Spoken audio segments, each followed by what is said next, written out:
Welcome to Courageous Protectors, the podcast where courageous people share their stories. I'm your host, Lou Arnold II, and every other week I will bring you stories of people who have overcome the challenges of life, displaying resilience and strength to us all. From the coffee shop barista to the company CEO, join us as we share the stories of everyday people and explore what drives them, how they stay resilient, and what we all can learn from their courage. This isn't just a podcast. It's a tribute to the courageous protectors among us. So settle in, stay curious, and prepare to be inspired. Welcome to Courageous Protectors. Today I have another special guest, friend of mine, Chris. How you doing today, man? Hey man, I'm doing good, man. Thanks for having me on here. Appreciate you. Yeah, anytime, Chris, man. I'm thankful that you're here and that you trust me, trust me enough to be able to just talk to you and for you to be able to share some of your experiences and some of the things that you've gone through in life, and to share your story with my audience. For And one sure. thing that we do here, we love to inspire people through this sharing of stories. So, Chris, question for you, brother. Yes, sir. What does it mean to be a courageous protector? I think that being a courageous protector means, you got to be courageous, which means put others in front of yourself, and protecting you is a kind of a similar thing to me. It's like, if you're going to be courageous, you got to be willing to do what it takes. And if you're going to protect something or someone, you also have to be willing to do what it takes. So protecting in a way that puts others in front of yourself and looking out for not only yourself, but other people in the same context. Mm. I don't know if that makes sense. Makes a lot of sense. Makes a lot of sense, Chris. Definitely. So, Chris, man, let's just start at the beginning. Your story, your life. Let's start at the beginning of where the story of Chris Yeazel began. Okay. I'm from Cincinnati here. I grew up here. I'm actually from St. Bernard. I usually don't tell people that, but I do. Now I do. So I grew up in St. Bernard, went to Catholic grade school, high school. Um, I had a mom, a sister, and my parents divorced when I was really young. Um, we didn't have much money. We were kind of in poverty. We didn't have a car or anything, and some things happened in my childhood with my dad and different things where it kind of set me on a pace of like trying to prove worthiness. So like I would like had to be the funniest guy. I had to be witty about things. I felt like that was the only tool I had in my arsenal of how to prove that I'm worthy. Because I struggled with like this whole thing about my dad not trying to, my dad not really accepting me initially in my mind when I was a kid. So it really kind of set me in this posture of, okay, if I'm not worthy, then I got to prove I'm worthy. Mm-hmm. So That it sounds really set, challenging, brother. yeah. It was. And, with the poverty thing, my friends all had nice stuff, new stuff, and I didn't really. I remember I used to get like one new pair of pants a year for the school year, and that's about it. Maybe a new pair of shoes, but so I probably got made fun of a fair amount, and so that didn't help with the whole worthiness thing. You know what I mean?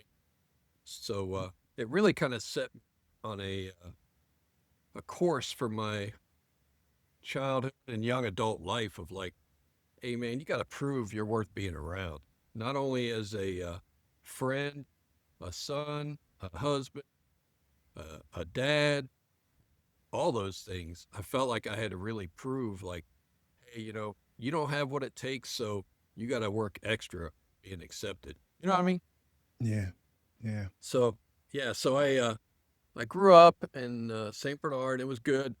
And don't get me wrong, my childhood was good. My mom loved me. I always knew that. She always encouraged me to dream big, and it was just like, I don't know. It was just kind of like a struggle, I guess, really. So I spent a lot of my after high school, which I barely finished because it was like fooling around more than I was being disciplined and studying and doing things. I Mm. went into the military because we couldn't really afford college, and I wasn't really like in a space to like actually go to college and succeed. So why waste some money, you know? So I went in the Air Force. I was cranking, you know, it was easy. It was easy for me because, you know, I had identity on my sleeve. You know, who are you? My name is Yeazel. What do you do? I'm in the Air Force. What do you do? I supervise people. What kind of job you have? I work on airplanes. There was like a patch for everything, man. So it all kind of Mm. like came together like, oh man, this is all right. I know who I am. People knew who I am.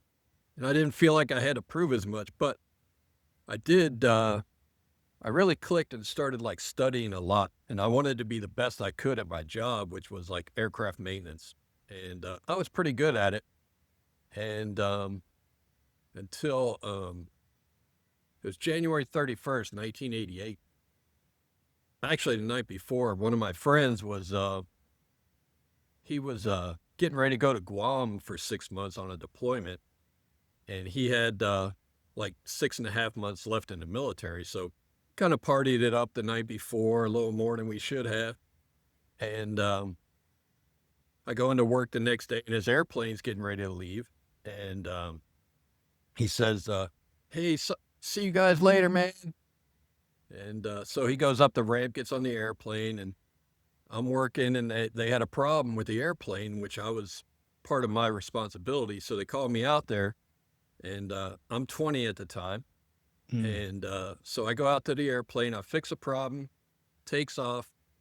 Like I said, it was going to Guam, but had to stop in Texas to pick up some people. It was stopping in Hawaii for fuel, I believe. So it takes off out of Dallas or Dyess Air Force Base, Texas, and they had picked up some people. So there were like 23 people on board, and I had gone back after my shift to my room, and I was just hanging out catching a nap. And I get a knock on the door, and it's the police, and they're like, "Hey, you need to come with us."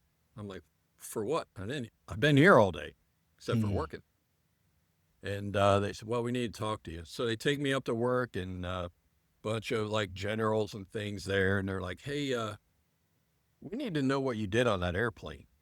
I was like, I explained what I did, and they're like, "Oh, did you do it correctly?" And I was like, "Yeah."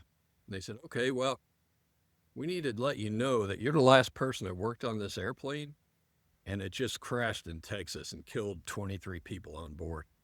So Wow. as I thought I was like really amping up my game and knowing like, hey man, you're good at this aircraft maintenance stuff, I took another hit, and I had to like, it took them a year to like kind of clear my name in the incident, but man, it was a tough year. And it was like, you're not even good enough to be a mechanic because you just killed all these people. Yeah. So Mm. it was really, it set me on another path of what one would think would be like, man, you got to give up and like do something different. But I didn't really, I just amped up my game even more. And had to be the funniest guy, had to be the smartest guy about my job. And it just went like crank, crank, crank. Yeah. So, I was It sounds like a promoted. challenging time. Very Yeah, challenging time, Chris. it was. And it's kind of stuck with me most of my adult life too, because different smells, different sounds come into my head. And it's like, oh, yeah, remember that? Mm-hmm. Mm. And it's like these little reminders of things. But, I strived more. I kept cranking. And I got off active duty and I went to work for Delta Airlines. And man, it was like, all right, now I've really kind of got it figured out because like I started working there and they were like, our indoctrination training, they were like, hey, this is the last job you'll ever have. We've never had a layout. If you just do your job, show up and do it well, this is the last job you'll ever have. I was like, all right, this is great. Well, 4.5 years later, I was laid off, and I was like, dang. So I just kept getting these little hits of like, dude, you really just don't have what it takes. You're a Yeah. failure, kind of stuff. So I kept going. I'd stayed in the reserves and the National Guard for over the years, and I remember a time when I was in the desert on a deployment. I just fixed this airplane and I'd sat down. I was waiting to be picked up because that's what we do in the Air Force. We don't really walk or anything. I'm just kidding. So I'm waiting there and I see the sandstorm starts rolling in. And so I put my goggles on. I was like at 9.5 years in, almost 10. And it's kind of at that point where you go, man, do I want to keep doing this or do I want to like do something else? No, it's like the halfway point. Mm. And so I was like, I remember sitting there contemplating, thinking about like that, like, man, is this what I want to keep doing? Then I heard a voice in my head, which I hadn't really heard that often. Well, hardly ever. That said, I'm pretty sure it was God. And he was like, hey, man, you're so concerned about this contract and what you're going to do. What about me? I was like, Mm. what? What do you mean by that? And so, just started like contemplating that, like, hey, man, there's got to be more than this. And so I Yeah. spent a lot of time working through that. And we had our first daughter. And my wife's like, hey, we got to start like, doing something spiritual for our kids. I was like, yeah, all right. So we started going to church and ended up getting baptized. We had and all the same time, I had left Delta. They had recalled me to New York and said, hey, you either go there or lose your rights. So I said, well, I'll try it. So I went up there for like 6 months and I was like, no, this is not for me. So I quit there, went back to college, um, and then, cranked for a while. And then, you know how it is when when you've ever had a job and then you try to go back to college. If you try to go back full time, it's like, bro, I got to have some money, man. This ain't, you know what I mean? So, so I went back to work and worked at DHL for like 9.5 years and built some different skills there that were really helpful. They moved to Wilmington. I was driving back one day from Wilmington to Loveland where I live. And I heard God again. He said, hey, man, I've been equipping you with all these tools. It's time for you to do something with them. I'm like, Mm. what does that mean? I told my wife, and we prayed through it. We always ask God, hey, will you put us on the same page as a couple? And so what I learned and he began to reveal to me was that, hey, I want you to do this and I want you to start a repair shop. And I had friends who were helping me, like they'll give me a repair here, repair there. Man, it was a struggle for a long time. But then we built it up and some other things happened in my life where I was like, I had to make a choice. It was like, do you want to keep like putting everything in, like, how do I say that? Well, I'll put it this way. I've been cut. I've been thinking about this a lot recently. Like when I think about a throne is like where the king would sit, right? Mm-hmm. It's a one seat throne. And so while I didn't know this at the time, I've been thinking about this recently. And this is what I was doing. I was trying to put all my other stuff on the throne where the king's trying to sit. And that's the stuff that I was serving. I was trying to push those things onto the throne. And he's like, man, there's not enough room here for all of us. Yeah. And so I had to make a decision like, am I willing to like accept that throne? I should be doing other stuff instead of worrying about all this other stuff. And I really, that began my main journey of like submission and listening to God, and like Mm. praying for like, hey, God, if you tell me to do something, I'll do it. And so as we built a business, we had a traumatic incident with my wife. It really changed my life. And I like, at that point in time, I submitted everything to him. I was like, I don't know what you want me to do, but I'll do it. If you Yeah. could just, heal my wife up. So, um, it was that point in time where I had like a total submission, what I would call it. And he started changing my life. So Mm. that's really about brings us up to today about like, after she had this incident, just briefly. She was in the hospital. I'd been working on this contract with DHL to provide some services, and this guy was in Brussels, and we got home on a Saturday. I like set her up, and then I went and took a shower, and it was just like flip phone time still. And I got out of the shower, and we'd been working on this contract, and the guy had said, "Hey man, we're probably going to give you like 10% of the contract." And after this whole incident, I was home. I was like, I don't really even care if we get any of it, you know? Yeah. And this guy calls me from Europe on a Saturday at like noon, which is like 6 his time. And I don't know if you've worked with Europeans, but they don't work on the weekends, typically. No way they do. And so I answered the phone. He goes, hey, Chris, this is Jan.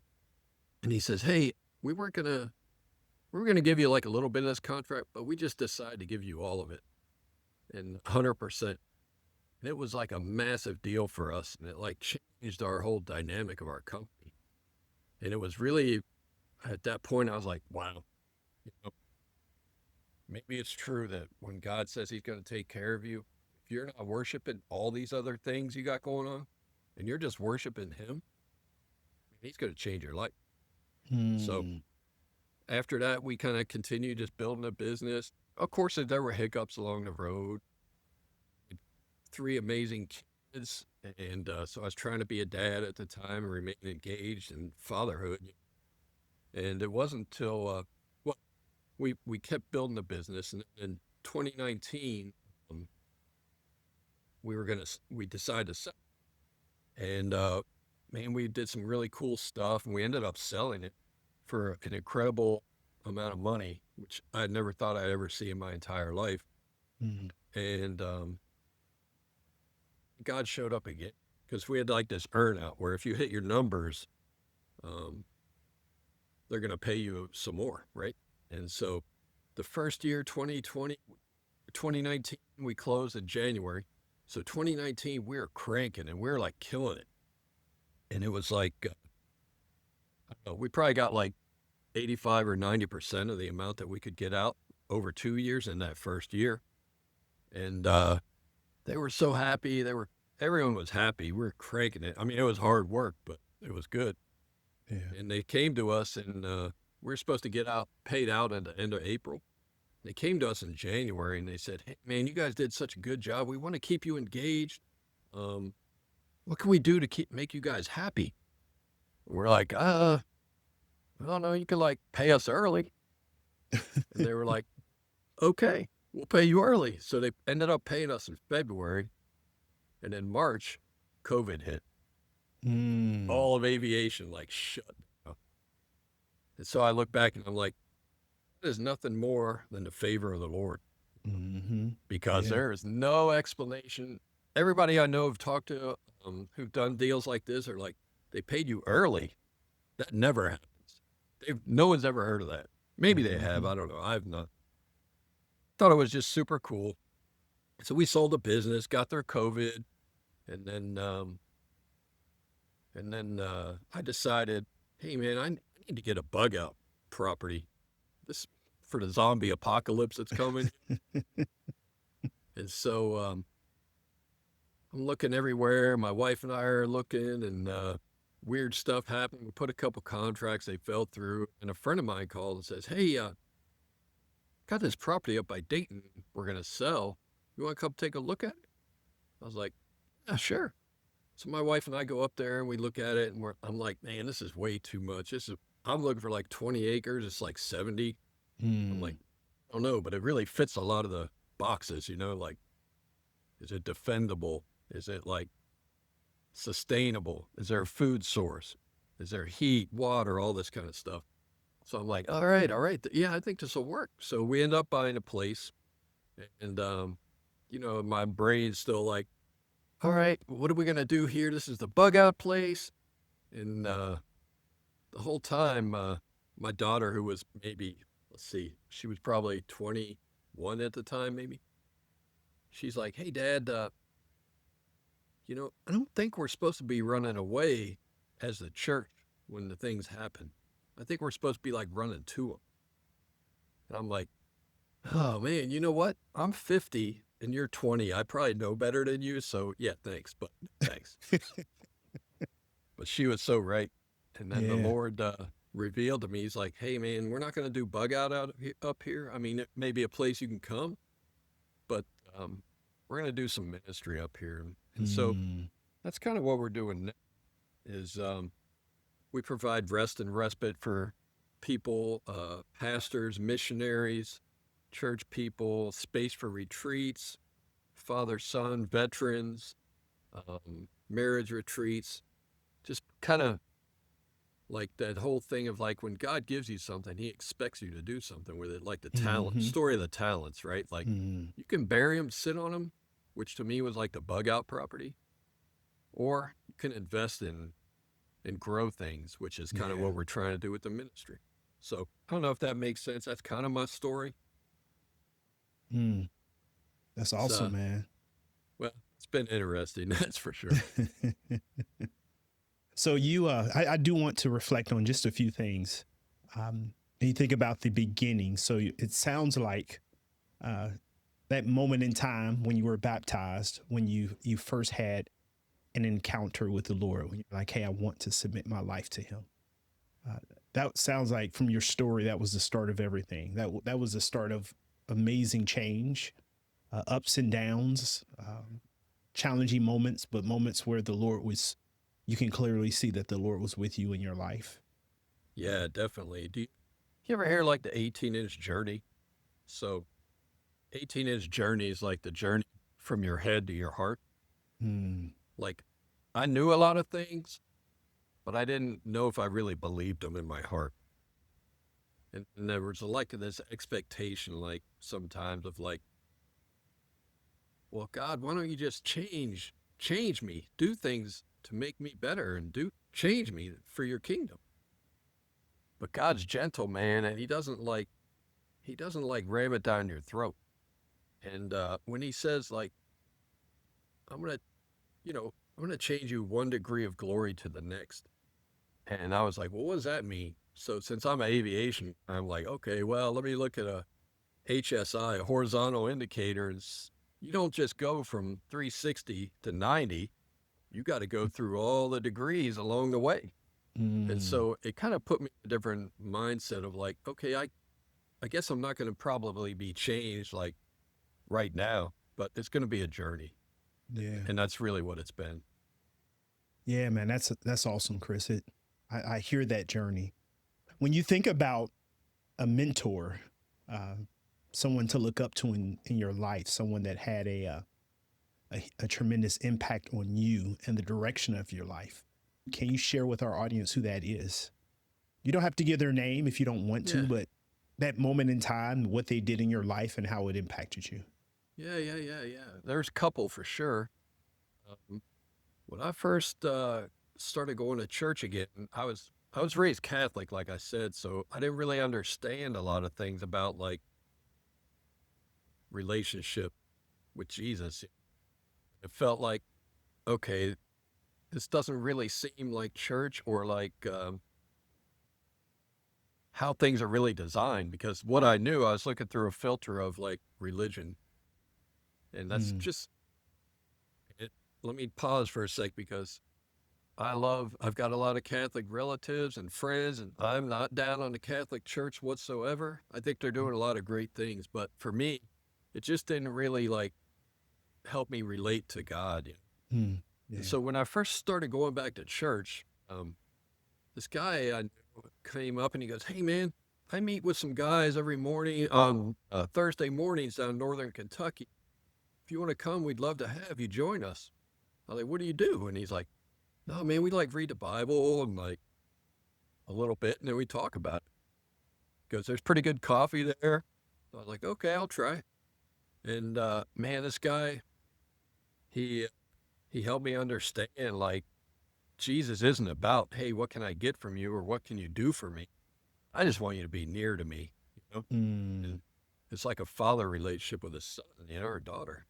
And so mm, he mentored me for probably 7 years. Once a week we got together. His name's Brian Russell. I don't think he'd mind me mentioning him, but dude, he changed my life, and it was strange to me at the time, this guy who was like a seasoned executive person would take time out of his life to like invest in me.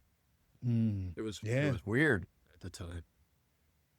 Um, Mm. so he was really he set a lot of foundational stuff for me. Another person is a friend of mine who I met. My wife and his wife were friends. We were homeschooling our kids, and they went to the same co-op. And his name's Chris Hartenstein. And man, he really I was trying to follow the Lord then, but he really helped me like understand a lot of stuff about like identity and image, and how even though I was trying to follow the Lord, I was spending a lot of my time like crafting my image of like who I am, because Yeah. that's what I wanted people to see. And it wasn't until I understood like identity as a son, like I've got sonship. I've been adopted into his family. I'm not like accidentally here. He saw me and he chose me and he made me. Mm. So a lot of things that he did and said, and he helped me and my family, just invested in us, never ever asking anything in return other than to just be a friend. Mm. So those two guys really just had a massive impact in my whole journey. Wow, that's awesome, Chris. Thanks for sharing that. Sounds like you had your own two very courageous protectors in a lot of ways, Yeah. right? They helped you grow into becoming a courageous protector. So, if you don't mind, share a little bit about Valor Haven. Uh, yeah, I'd like to know the things that you've done there. I have someone close to me, a very good friend of mine, who spent some time on your property, and I know before I met with him before he came to your property, and he was in a pretty challenging place, and it was a combination of Valor Haven, and then he visited there's a ministry called the Mighty Oak that serves vets and law enforcement personnel, current and former. And man, his life has changed tremendously. Uh, details which I can't share here, but I can tell you, man, like you opening up your property and using that as a place to bless people, to be salt and light to people is awesome. Yeah, one day, if it ever came to it, yeah, maybe a safe haven, but right now it's being a safe haven for people spiritually. And I love seeing that with the work that you and your wife are doing. And I definitely have experienced time up there also. So yeah, awesome stuff, brother. But yeah, share a little bit about it before we close out. Yeah. So we've got like 71 acres here, and it was used as ministry before we bought it. So when we first moved in here, we are like, man, we really feel the presence of the Holy Spirit here. And so we felt a big responsibility to like continue that process, of like inviting him in and like encouraging other people. So we spent the first couple years like remodeling the main house. Everything was great already, but we just freshened it up a little bit. We've got 4 decent sized ponds with fish in them, little fishing cabin, little chapel. We really, we, it's interesting because like, I'm not a business guy, but I like making money. You know what I'm saying? Yeah. And so my brain's like trying to monetize, like, how can we do this? And is this sustainable? And like, how do we like make things work? And God's like, hey, you know what I want you to do? I want you not to charge anybody anything. And Mm. I want to just show you how I can take care of this. I was like, okay. Sure enough, he's been doing it. It's like 4 years, going on 4 years. And dude, we really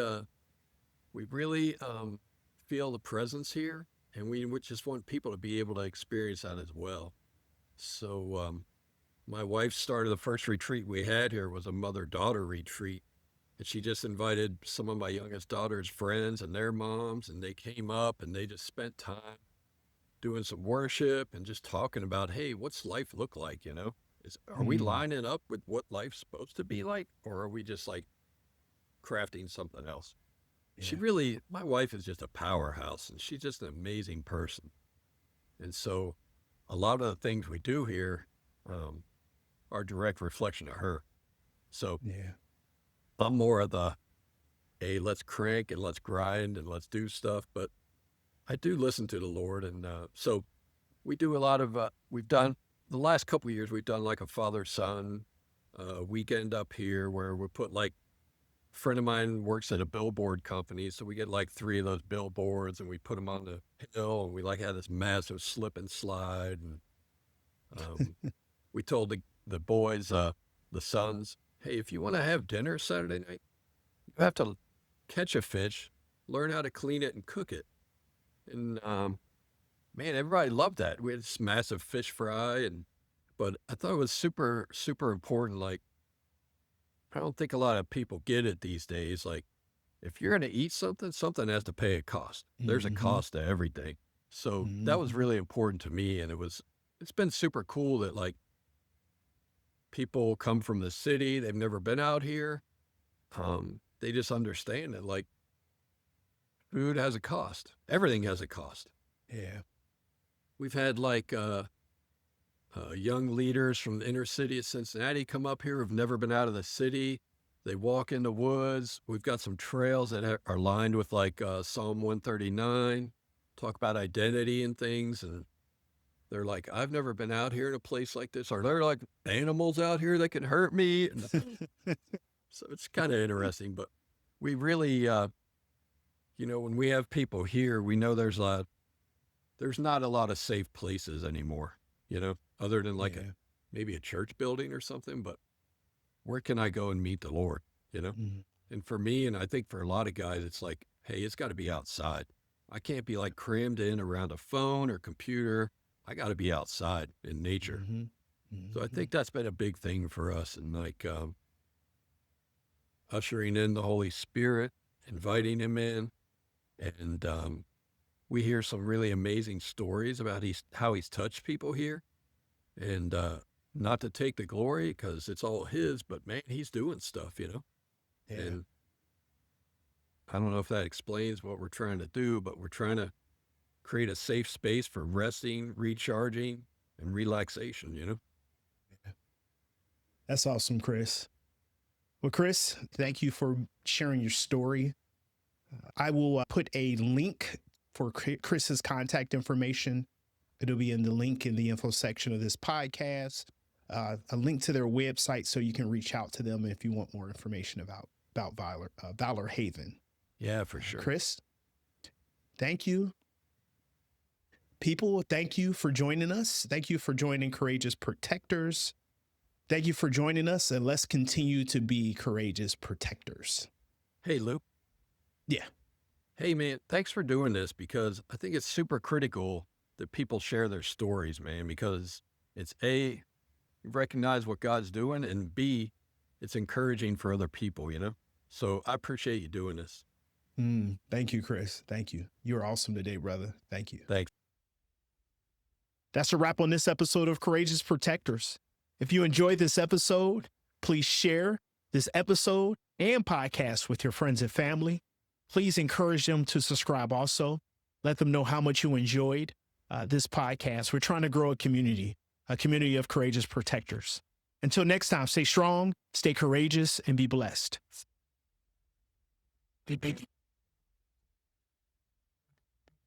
Nothing.